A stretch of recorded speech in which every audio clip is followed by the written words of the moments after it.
Sohib ko'p duolar qilaman, ko'p tahajjudlarga turaman, ko'p yig'layman, ko'p haramanga yig'ladim, Alloh tani qabul qilmaydi duomda.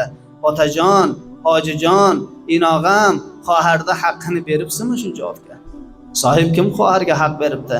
Ammajoniki kafsh oyog'iga kigiday topilmaydi. Otaizm dunyodan ketgan bergani yo'q.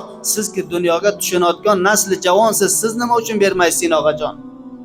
Agar kiygan kolasi harom bo'lsa, yegan narsasi harom bo'lsa, ichgan narsasi ham xudoy noxosta sharob, ayni shaklga mavod muxaddir, chars, bank, har baloy qaytasi shulardan bo'lgidek bo'lsa, bu holat bilan duo qilsa Alloh duosini nima qilmaydi? Qabul qilmaydi. Ribo va sud yemaydi. Xudo bergan sarmoya va doroisini haromga hech vaqt oluda qilmaydi. Riyosatlarga, omiriyat maqomlarga ega bo'lsa rishvat degan narsani olmaydi va ayni shaklga muomalahoy xarobni tijorat va bozorni ichiga bo'lsa qilmaydi.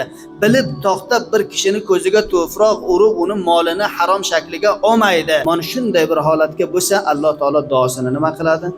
Qabul qiladi. Nabiy sallallohu alayhi va sallam aytdilarki, haj marosimiga shunday kishilar bor, kolalari ham parsuda va ko'na va qap-qaro bo'lib ketgan, sochlari ham g'ubor olud bo'lib o'sib ketgan, tirnoqlari ham o'sib ketgan, baxotir toat ibodat Robbil alamin uchun ikki qo'lini ham ko'taradi, balanga Alloh taologa duo qiladiki, Robbi, Robbi, ey Rabbim deb, ammo mat'amuhu haramun, malbasuhu haramun, mashrabuhu haramun va g'udhiya bil harami fa anna yustajabu lidhalika.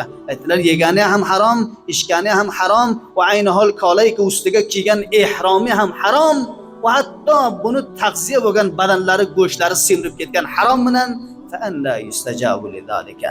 Aytdilarki, qayerdan qabul bo'ladi mana duosi?